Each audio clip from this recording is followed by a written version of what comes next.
ഇന്ന് നമ്മളെ തൃശ്ശൂരാണ് കേട്ടോ. തൃശ്ശൂർ സൂവിലാണുള്ളത്. അപ്പോൾ നമ്മളിവിടെ നാളെ ഒരു കല്യാണം ഉണ്ടായിരുന്നു. അപ്പോൾ അതിന് വേണ്ടി വന്നപ്പോൾ ഇവിടെയൊക്കെ കയറി കാണാനൊക്കെ വന്നതാണ്. അപ്പോൾ ഇവിടെ സൂവിലൊക്കെ കയറി സൂവിലെ കാഴ്ചകളാണ് ഇന്ന് നിങ്ങൾക്ക് കാണുന്നത്. അപ്പോൾ നമുക്ക് നേരെ വീഡിയോയിലേക്ക് പോകാം കേട്ടോ. അപ്പോൾ നമുക്ക് ഇതിൽ എൻട്രി ഫീസ് ഉണ്ട് കേട്ടോ, ഒരാൾക്ക് 20 രൂപ വെച്ചിട്ട്. ഇന്ന് നമ്മൾ വന്നേക്കുന്ന സ്ഥലം തൃശ്ശൂർ സൂവിലാണ് കേട്ടോ. അപ്പോൾ അവിടെ എൻട്രി ഫീസ് എന്ന് പറയുന്നത് 20 രൂപയാണ് ഒരാൾക്ക്. ക്യാഷേ നമുക്ക് കൊടുക്കാൻ പറ്റുള്ളൂ കേട്ടോ. ഗൂഗിൾ പേ കാര്യങ്ങൾ ഓൺലൈൻ സർവീസ് ഒന്നുമില്ല. അപ്പോൾ നമ്മൾ ആദ്യം തന്നെ അവിടെ കയറി ചെന്ന് കാണാൻ പറ്റുന്ന തത്തകളൊക്കെയാണ്, പക്ഷികളെയൊക്കെയാണ് ആദ്യം തന്നെ കയറി ചെന്ന് കാണാൻ കഴിയുന്നത്. ഇവിടെ എല്ലാ കൂട്ടിലും പക്ഷികളും കാര്യങ്ങളും ഒന്നുമില്ല. ഇവിടുന്ന് സൂ മാറ്റുവാണ്. അതുകൊണ്ട് ഓരോന്നിനെ പുതിയ സൂ എവിടെയാണെന്ന് അറിയത്തില്ല, എന്നാലും അറിയുന്നവരൊന്ന് പറയണം കേട്ടോ. അപ്പോൾ അങ്ങോട്ടേക്ക് മാറ്റുവാണെന്നാണ് ഇവർ അറിയാൻ കഴിഞ്ഞത്. അതുകൊണ്ട് ഇവിടെ അധികം സൂവിലെ കാഴ്ച ഒരുപാട് മൃഗങ്ങൾ അങ്ങനെയൊന്നുമില്ല, കുറവാണ്. ഇവിടെ ആദ്യം തന്നെ നമുക്ക് കാണാൻ പറ്റുന്ന അണ്ണാനും ഇപ്പോൾ കണ്ടത് ഇതാണ് റിയ എന്ന് പറഞ്ഞിട്ട് ഇനം പക്ഷിയാണ്. ഇതിൻ്റെ ഡീറ്റെയിൽ എല്ലാം ഇവിടെ എഴുതി വെച്ചിട്ടുണ്ട്. അപ്പം അതിൻ്റെ കാര്യങ്ങളെല്ലാം ഉണ്ട് ഇവിടെ. നമുക്ക് കാണാനൊക്കെ കഴിയും. നമ്മൾ ശാന്തമാണ്. അപ്പോൾ ഞാൻ വോയിസ് ഓവർ കൊടുക്കാൻ കാരണം എന്താണെന്ന് വെച്ചാൽ നമുക്ക് ഭയങ്കര ശബ്ദമാണ് ചീവീടിൻ്റെ. അപ്പോൾ അതുകൊണ്ടാണ് വീഡിയോ എടുത്തിട്ട് അതിന് വോയിസ് ഓവർ കൊടുക്കുന്ന ഈ ഭാഗങ്ങളിൽ. ഈ പക്ഷികളുടെയൊക്കെ ഭാഗമുള്ളൂ. അപ്പുറത്തെ മൃഗങ്ങളുടെ അടുത്തേക്ക് പോകുമ്പോൾ അത്രയും ശല്യമില്ല. ഇതാണ് ഇവിടെ ഇപ്പം നമ്മൾ കണ്ട പക്ഷി കേട്ടോ. അപ്പോൾ എല്ലാത്തിൻ്റെയും പേര് അവർ അവിടെ കൊടുത്തിട്ടുണ്ട്. ഇത് നമ്മുടെ പരുന്തില്ലേ, പരുന്താണ്. പരുന്തെന്ന് വെച്ചാൽ ഇത് കൃഷ്ണപ്പരുന്തെന്നാണ് പറയുന്നത് ഞങ്ങളുടെയൊക്കെ അവിടെ. അതിൻ്റെ പേര് ചെമ്പരുന്തെന്നാണ്, കൃഷ്ണപ്പരുന്തെന്നും എഴുതി വെച്ചിട്ടുണ്ട്. അത് കഴിഞ്ഞ് തൊട്ടടുത്ത് തന്നെ നമ്മുടെ മൂങ്ങയുണ്ട് പരുന്തിൻ്റെ തൊട്ടപ്പുറേ. അപ്പോൾ ഇതൊക്കെ ഇത്രയും അടുത്തൊക്കെയാണ് ഞാൻ ആദ്യമായിട്ട് പരുന്തിനെ കാണുന്നത് കേട്ടോ. പിന്നെ ഇത് മൂങ്ങനെ ആദ്യമായിട്ട് കാണുന്നത് ഇവിടെ വെച്ചിട്ടാണ്. അപ്പോൾ തുടക്കമൊന്നും കുഴപ്പമൊന്നുമില്ല. പക്ഷേ നമുക്ക് പ്രതീക്ഷിക്കുന്ന ഒരു സൂവിനകത്ത് കയറിയൊരു അനുഭൂതി നമുക്ക് ഇവിടെ കയറി കിട്ടുന്നില്ല കേട്ടോ. പിന്നെ ഒരുപാട് മരങ്ങൾ ഒക്കെ, അതായത് കാട്ടിലുള്ള മരങ്ങൾ, ഔഷധ ഗുണങ്ങളുള്ള മരങ്ങൾ ഒക്കെ ഇവിടെ ഉണ്ട് കേട്ടോ. ഇവർ നട്ടുപിടിപ്പിച്ചിട്ടുണ്ട്. പിന്നെ എനിക്ക് ഇവിടെ വന്നപ്പോഴാണിത്, ഇത് കുറുക്കനാണ്. കുറുക്കൻ ആകെ 2 കുറുക്കനേ ഉള്ളൂ ഇതിനകത്ത് കേട്ടോ. കുറുക്കൻ ചാടി വരാണ്ടിരിക്കുന്ന കിടങ്ങൂലേക്ക് ഉണ്ടാക്കി വെച്ചേക്കുന്നത് 2 എണ്ണം ഞാൻ കണ്ടുള്ളൂ ഇതിനകത്ത് കുറുക്കനെയൊക്കെ. പിന്നെ ഒരുപാടുള്ളത് എന്താണെന്ന് വെച്ചാൽ മാൻ ഒരുപാടുണ്ട്. പല വെറൈറ്റി മാനുകളൊക്കെ ഉണ്ട് കേട്ടോ. ഇവിടെയൊക്കെ ആദ്യമായിട്ടാണ് ഞാൻ ഇവിടുത്തെ സൂവിൽ വരുന്നത്. ഇതിനു മുമ്പ് കോടനാട് പോയിട്ടുണ്ട്. സൂ അല്ലാതെ ആനകളെയൊക്കെ മെരുക്കുന്ന സ്ഥലമാണ്. അത് പെരുമ്പാവൂരാണ്. ഇതുണ്ടോ, ഇത് പാലയാണ്. നമ്മുടെ ഇവിടെ പാലയൊക്കെ ഇതിലും വലുതാണ്. അത് ചെറുതാണ്, ഇവർ ഈ ഇടയ്ക്ക് നട്ടതാണെന്ന് തോന്നുന്നു. പിന്നെ ഇതൊരു ചെറിയൊരു മ്യൂസിയമാണ് കേട്ടോ. അതിൻ്റെ ഉള്ളിൽ ഞങ്ങൾ കയറിയില്ല. എന്താണെന്ന് വെച്ചാൽ കലാ മ്യൂസിയമാണ്, ആർട്ടുമായി ബന്ധപ്പെട്ട. പക്ഷെ അതിനകത്ത് കയറിയാലും നമുക്ക് വീഡിയോഗ്രാഫി ഒന്നും പറ്റത്തില്ല, ഫോട്ടോ എടുക്കാനൊന്നും പറ്റില്ല. ഇത് മാനാണ് കേട്ടോ. മാനിൻ്റെ ഏതോ ഒരു വർഗ്ഗമാണ്. മാനിൻ്റെ പുള്ളിമാനും കാര്യങ്ങളെല്ലാം അപ്പുറത്തെ കൂട്ടുകളിലൊക്കെ ഉണ്ട്. കേഴയുണ്ട്. ഇത് ഏത് തരം മാനിൻ്റെ വർഗ്ഗത്തിൽപ്പെട്ടാന്ന് അറിയത്തില്ല. ഇവിടെ പേര് എഴുതി വെച്ചിട്ടുണ്ടായിരുന്നു, ഞാൻ ശ്രദ്ധിച്ചില്ല. അതാണ് വോയിസ് ഓവർ കൊടുക്കും. പിന്നെ നമ്മൾ മറന്നുപോയല്ലോ, ഇത് വീഡിയോ എടുത്തത് 30-ാം തീയതി കേട്ടോ. 30-ാം തീയതി എടുത്ത വീഡിയോ ആണ്. ഇപ്പോഴാണ് ഞാൻ ഇതിൻ്റെ എഡിറ്റ് ചെയ്ത് കാര്യങ്ങളെല്ലാം നിങ്ങളുടെ മുന്നിലേക്ക്. ഇത് നമ്മുടെ ഒട്ടകപ്പക്ഷി. ഇതെന്തോ ഇരുന്ന് കാണിക്കും, ഇതെന്താ ചെയ്യുന്നതെന്ന് ഒന്നും മനസ്സിലാവുന്നില്ല. ഇതിനൊക്കെ ഒരുപാട് പ്രായമായതാണെന്ന് തോന്നുന്നത്. കാരണം എനിക്ക് തോന്നാൻ കാരണം എന്താണെന്ന് ശരിയാണോ എന്ന് അറിയത്തില്ല. തൂവലൊക്കെ ഒരുപാട് പൊഴിഞ്ഞ് നിൽക്കുന്നുണ്ട്. അതുകൊണ്ടാണ് തോന്നുന്നു പ്രായമായി. ഇനി എല്ലാം ചത്തു പോണതാണോ എന്നും കൂടി അറിയത്തില്ല കേട്ടോ. ഇവിടെയുള്ളത് ഇത് മാനാണ് കേട്ടോ. മാനിൻ്റെ വേറെ ഏതോ ഒരു വർഗ്ഗമാണ്. ഒരുപാട് വെറൈറ്റീസ് മാനുകളൊക്കെ ഉണ്ട്. പിന്നെ ഒരുപാട് മൃഗങ്ങളൊന്നും ഇല്ല കേട്ടോ. പിന്നെ ഏറ്റവും അവസാനം പാമ്പിൻ്റെ കുറച്ച് 2-3 വെറൈറ്റീസൊക്കെ ഉണ്ട്. പക്ഷേ അതിൻ്റെ ക്ലിപ്സ് എൻ്റെ കയ്യിലില്ല. എൻ്റെ ഫോണിൻ്റെ ചാർജ് തീർന്നു പോയതുകൊണ്ട് അതിൻ്റെ വീഡിയോ എടുക്കാൻ പറ്റിയില്ല. ഞങ്ങൾ ഇങ്ങോട്ടേക്ക് വന്നത് ലൊക്കേഷൻ എടുത്തിട്ടാണ്. അപ്പോൾ എൻ്റെ ഫോണിൽ എന്താ പ്രശ്നം എന്ന് വെച്ചാൽ GPS ഓണാക്കി ലൊക്കേഷൻ ഇട്ട് വരുമ്പോൾ എൻ്റെ ഫോണിൻ്റെ ചാർജ് പെട്ടെന്ന് തീർന്നു പോകും. അതുകൊണ്ട് നമ്മൾ ഉദ്ദേശിക്കുന്ന ഒരു ഇത് കിട്ടില്ല. ലൊക്കേഷൻ ഓൺ ആയിരുന്നു, അതുകൊണ്ട് ചാർജ് പെട്ടെന്ന് ഇറങ്ങിപ്പോവും. പിന്നെ ഞാൻ ഉപയോഗിക്കുന്നത് DJI ജിംബലിൻ്റെ അവരുടെ ആ DJIയുടെ ആ ആപ്പ് വെച്ചിട്ടാണ് ഞാൻ ഈ ജിംബലും യൂസ് ചെയ്യുന്നത്. ഇത് കേടയാണ് കേട്ടോ. ഇതുണ്ടോ, കേഴയുണ്ട്, ഒരുപാടുണ്ട്. ഇതൊക്കെ പെറ്റി പെരുകുന്നുണ്ട് തോന്നി കേഴയൊക്കെ. അതാണ് മാൻവർഗ്ഗങ്ങളൊക്കെ ഒരുപാടുണ്ട് ഇവിടെ തന്നെ പെറ്റി പെരുകി. ഇതിനിപ്പോൾ അത് ആഹാരം കഴിച്ചുകൊണ്ടിരിക്കണോ, മറ്റേ പ്ലാവിൻ്റെയൊക്കെ ഇലയാണ് കഴിച്ചുകൊണ്ടിരിക്കുന്നത്. എന്നിട്ട് അതിൻ്റെ വേസ്റ്റൊക്കെ ഇവിടെ നിന്ന് പറക്കിക്കൊണ്ട് പോകാൻ ജീവനക്കാരും ഉണ്ട് കേട്ടോ. ഇത് ഹിപ്പോപ്പൊട്ടാമസ് ആണേ. ഇത് മൃഗങ്ങളിൽ സസ്യബുക്കുകളിൽ അവസാനത്തെ സംഭവമാണ് ഇത്. ഇവിടെ കൊണ്ട് സസ്യബുക്ക് തീർന്ന്. ഇതിൻ്റെ അപ്പുറത്തേക്ക് പിന്നെ പുള്ളിമാനും കൂടി ഉണ്ട്. ഹിപ്പോപ്പൊട്ടാമസ് എപ്പോഴും വെള്ളത്തിൽ തന്നെ കിടക്കും കേട്ടോ. ഒരനക്കമില്ല. ഒരെണ്ണത്തെ ഞാൻ കണ്ടുള്ളൂ, വേറെ ഒന്നും ഇതിനകത്ത് കിടപ്പില്ല. ഇതെന്താ ഒരു സൂ എന്നൊക്കെ പറയുമ്പോൾ ഒരുപാട് മൃഗങ്ങൾ വേണ്ടേ? നിങ്ങൾ പറയൂ, കമൻ്റ് ഇടൂ. പിന്നെ ഞാൻ പറയാൻ വന്ന ജിംബൽ വെച്ചിട്ടായിരുന്നു വീഡിയോ എടുത്തിരുന്നത്.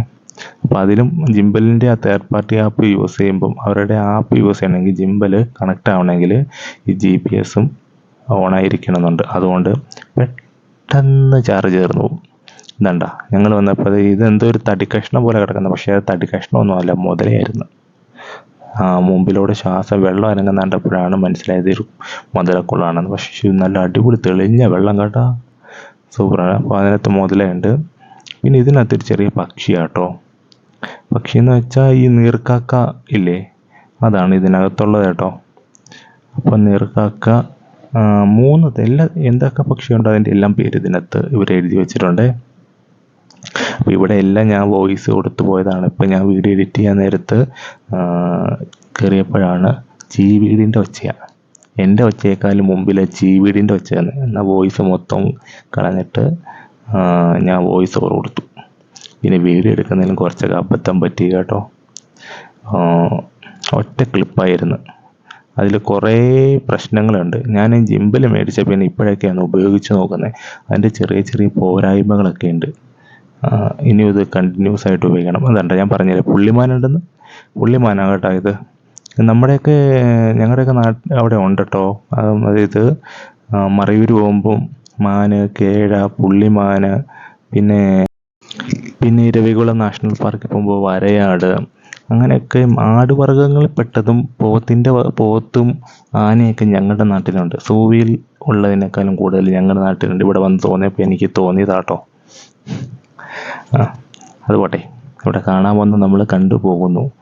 അപ്പോൾ ഇങ്ങനെയൊന്നും പോരാ, 20 രൂപ മേടിക്കുന്നതല്ലേ ഒരാളുടെ കയ്യിൽ നിന്ന്. അപ്പോൾ ഇതിൽ കൂടുതലും മൃഗങ്ങൾ വേണം. പിന്നെ നമുക്ക് വാഹനം പാർക്ക് ചെയ്യാൻ ഇപ്പോൾ അകത്ത് പറ്റില്ല. നമ്മൾ റോഡ് സൈഡിൽ വാഹനം പാർക്ക് ചെയ്തിട്ടിട്ട് വരണം. ഞങ്ങൾ ഇട്ട് നോക്കിയപ്പോൾ അവർ പുറത്തേക്ക് പോയിക്കോളാൻ പറഞ്ഞു. ഞങ്ങളൊരു സൂ ഇവിടെ ഒന്നും അല്ലയെന്ന് ഓർത്ത് അവിടെയുള്ള നാട്ടുകാരോട് ചോദിച്ചപ്പോൾ ഇത് തന്നെയാണെന്ന് പറഞ്ഞു. വാഹനം പുറത്തിടാനേ പറ്റുള്ളൂ എന്ന് അവർ പറഞ്ഞു. അപ്പോൾ ഞങ്ങൾ വാഹനം പുറത്താക്കിയിട്ടിട്ടാണ് കയറി പോകുന്നത് കേട്ടോ. അങ്ങനെ ഞങ്ങൾ കണ്ട് തീർന്ന് ഇങ്ങോട്ടേക്ക് വന്നപ്പോൾ ഒന്നിലും എവിടെയും ആരുമില്ല. അപ്പോൾ ഞങ്ങൾ എല്ലാ പരിപാടിയും തീർന്നെന്ന് കരുതി മുന്നോട്ട് ഇങ്ങനെ ചുമ്മാ എന്നാൽ ശരി വട്ടം അടിച്ച് കറങ്ങി അപ്പുറത്തേക്ക് പൊക്കോളാന്ന് പറഞ്ഞ് രാജാക്കന്മാർ പണ്ട് സഞ്ചരിച്ചുകൊണ്ടിരുന്ന 2 വള്ളം കാണാൻ പറ്റി. അതാണ് ഇത് ചില്ലുകൂട്ടിനകത്തിട്ട് വെച്ചേക്കുക 2 വള്ളം. അന്നത്തെ രാജാക്കന്മാർ സഞ്ചരിച്ചുകൊണ്ടിരുന്ന വള്ളമാണ് ഈ കണ്ടത് ഇപ്പം.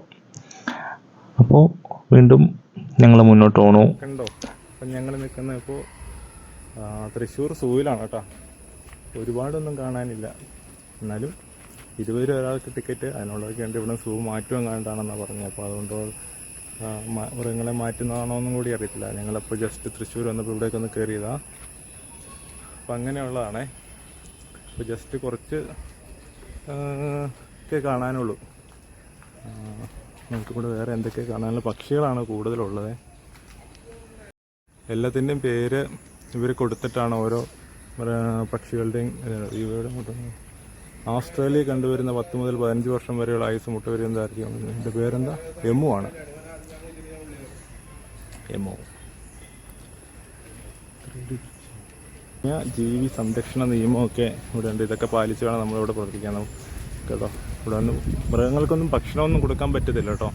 ഇവിടെ ഏറ്റവും അവസാനമാണ് മാംസഭുക്കുകളായ സിംഹം, കടുവ, പുലി, പിന്നെ കാട്ടുപൂച്ച. ഏറ്റവും അവസാനമാണ് കേട്ടോ ഉള്ളത്. അപ്പോൾ അതിനെയും കൂടി കണ്ടിട്ട് നമുക്ക് ഇവിടുന്ന് പോവാം. അപ്പോൾ ആദ്യം തന്നെ വന്നത് ഡോണ്ട്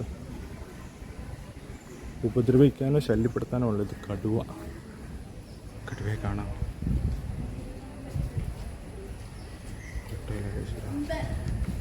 കേട്ടോ, വെളിച്ചക്കുറവ് ഉണ്ട്. വെളിച്ചം ഇതിനകത്ത് എന്തോ ഉണ്ട്. ഇതിനകത്തൊന്നുമില്ല. എന്തോ അത് പെൺസിംഹം അമ്മേ.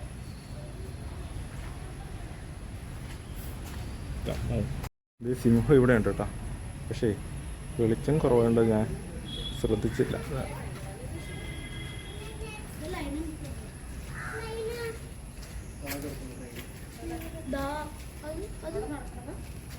അല്ല, ഇത് കടുവയാണോ വരയൻപുലിയാണോ എന്നറിയത്തില്ല. എന്തായാലും നമുക്ക് വരയൻപുലി എന്ന് പറയാം. വരയൊക്കെയുള്ള പുലി.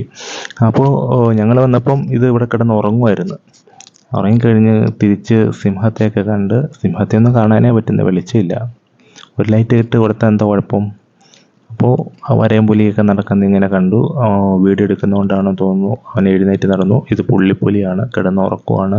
ഉച്ചത്തെ ഇവിടുത്തെ ഗൈഡ് പറഞ്ഞത് ഭക്ഷണം കഴിച്ചു കഴിഞ്ഞിട്ട് കിടന്നുറക്കമാണ് എല്ലാവരും എന്നാണ് പറഞ്ഞത്. അപ്പോൾ ഇവിടെ എന്തോ ഉണ്ടായിരുന്നു, അതിൻ്റെ പേര് ഞാൻ മറന്നുപോയി. പക്ഷെ ഒന്നും കാണാനുമില്ല, ക്യാമറയ്ക്കകത്ത് കിട്ടുന്നില്ല. ഉള്ളിൽ കിടപ്പുണ്ട് ആശാൻ. എനിക്കൊന്നും ഏതോ പുലിവർഗത്തിലോ പൂച്ചപ്പുലി അങ്ങനെ എന്തോ. ഇത് കുരങ്ങന്മാർ. ഇത് കുരങ്ങൻ്റെ ഇത് ഞങ്ങളുടെ ഒക്കെ മറ്റേ നേരമംഗലം വനത്തിലൂടെ കാണുന്ന അതേ കുരങ്ങന്മാർ തന്നെയാണ് കേട്ടോ. പ്രത്യേകിച്ച് സിംഹമാലൻ അങ്ങനെയൊന്നുമല്ല, സാധാ കുരങ്ങന്മാർ. അപ്പോൾ ആ കുരങ്ങന്മാരെയും കണ്ടു കഴിഞ്ഞിട്ട് ഇനി അടുത്ത് എന്താ വരുന്നത്? തത്തകൾ. അതായത് ചെറിയ ഇതിൻ്റെ ഇപ്പുറത്തെ കൂട്ടിലേക്കാണ്. അപ്പോൾ നമ്മളിങ്ങനെ കുരങ്ങന്മാരെ കണ്ടു കഴിഞ്ഞിട്ട്, കുരങ്ങന്മാർ മാത്രം ആക്റ്റീവായിട്ട് ഉണ്ട്, ചാടി കളിച്ചൊക്കെ. അപ്പോൾ ഇനി നമ്മൾ ചെറിയ ചെറിയ തത്തകൾ അങ്ങനെയൊക്കെയുള്ള സംഭവം ഇവർ ഈ കൂട്ടിൽ ഇപ്പറേ ഇട്ടിട്ടുണ്ട്. തുടക്കത്തിൽ തത്തേനെ കണ്ട് അതായത് വളർത്തു തത്ത അങ്ങനത്തെയൊക്കെയാണ്. കാട്ടിലുള്ളതൊന്നും അല്ലെന്ന് തോന്നുന്നു. കണ്ടാ, എന്നാലും കാട്ടിലുള്ളത് തന്നെയാണ്. അപ്പോൾ നമുക്ക് ശരിക്കും പറഞ്ഞാൽ ഇത് കൂട്ടിൽ ഇവർ അടച്ചിട്ട് വളർത്തിയേക്കുമല്ലേ. അപ്പോൾ നമുക്ക് വീട്ടിൽ വളർത്താൻ പറ്റില്ല, ഇവർ കൂട്ടിലിട്ട് വളർത്തിയേക്കുന്നത്. അത് ശരിയാണോ? നിങ്ങൾ തന്നെ പറ. അപ്പോൾ നമ്മൾക്ക് കാണിക്കാൻ വേണ്ടിയിട്ടാണെന്ന് തോന്നുന്നു ഒക്കെ ചൊറിഞ്ഞതേ ഇരിക്കുന്നത്. എന്തോ സാധനം തത്ത. പിന്നെ മയിൽ. ഞങ്ങളുടെ നാട്ടിലുണ്ട് ചെറിയ മയിൽ. എല്ലാം എൻ്റെ നാട്ടിലുണ്ടല്ലേ, അങ്ങനെ ആരും ചിന്തിക്കേണ്ട. അവിടെയുണ്ട്. ഞങ്ങൾ ഇടുക്കിയല്ലേ. പക്ഷേ ഞങ്ങളുടെ വീട്ടിലൊക്കെ മയിൽ വരുമായിരുന്നു. പെൺമയിലായിരുന്നു. ഇത് ആൺമയിലാണ് കേട്ടോ. പീലിയൊക്കെ ഒരു മഴ വന്നാൽ ഇപ്പോൾ പീലി നിവർത്തി ആടിയാനേന്ന് കരുതി നോക്കി നിൽക്കുക ഞങ്ങൾ. അപ്പോൾ അതൊന്നും ഒരാട്ടവും ഇല്ലാണ്ട് കൂസലും ഇല്ലാണ്ട് ഇങ്ങനെ ഇരിക്കുക. പിന്നെ ഞാൻ ഏറ്റവും അവസാനം എൻ്റെ ഫോണിൻ്റെ ചാർജ് തീർന്നു കഴിഞ്ഞപ്പോൾ അമ്മയുടെ ഫോണിൽ നിന്നാണ് ബാക്കി പാമ്പിൻ്റെ എടുത്തായിരുന്നു. അത് ഞാൻ വീട്ടിൽ ചെന്നിട്ട് അമ്മയുടെ ഫോണിൽ നിന്ന് മേടിച്ച് ഞാൻ വീണ്ടും അപ്ലോഡ് ചെയ്യാം. അല്ലാതെ മാർഗമില്ല. അമ്മയ്ക്ക് വാട്സാപ്പില്ല. അപ്പോൾ നമ്മളിതിനെ കണ്ടിട്ട് കഴിഞ്ഞിട്ട് ഇത് അടുത്ത പക്ഷിയും കണ്ടു. ഇനി നമുക്കൊന്നും കാണാനില്ല ഇവിടെ. അപ്പോൾ ഇവിടെ നമ്മൾ നേരെ ടാറ്റ ബൈ ബൈ പറഞ്ഞ് പോവാണ്. നിങ്ങൾക്ക് എൻ്റെ ഈ കൊച്ചു വീഡിയോ, കൊച്ചല്ല വലിയ വീഡിയോ ഇഷ്ടപ്പെട്ടെങ്കിൽ നിങ്ങൾ തീർച്ചയായും സബ്സ്ക്രൈബ് ചെയ്ത്, ലൈക്ക് ചെയ്ത്, കമൻറ്റ് പഠിച്ച്, ഹൈപ്പും കൊടുത്ത്, ഫേസ്ബുക്കിലാണ് കാണുന്നതെങ്കിൽ ലൈക്ക് ഒരു ഷെയറും ചെയ്ത് ഒരു കമൻറ്റ് വിട്ട് തന്നാൽ വളരെയധികം ഉപകാരമായിരുന്നു. അപ്പോൾ നിങ്ങളുടെ വിലയേറിയ അഭിപ്രായവും നിർദ്ദേശങ്ങളും നിങ്ങൾ അറിയിക്കുക, സപ്പോർട്ട് ചെയ്യുക. അപ്പോൾ വീണ്ടും ഇതുപോലത്തെ കൊച്ചു വലിയ വീഡിയോ കാണുവാൻ ചാനൽ സബ്സ്ക്രൈബും ചെയ്യുക, ഫോളോയും ചെയ്യുക. അപ്പോൾ ശരി, ബൈ.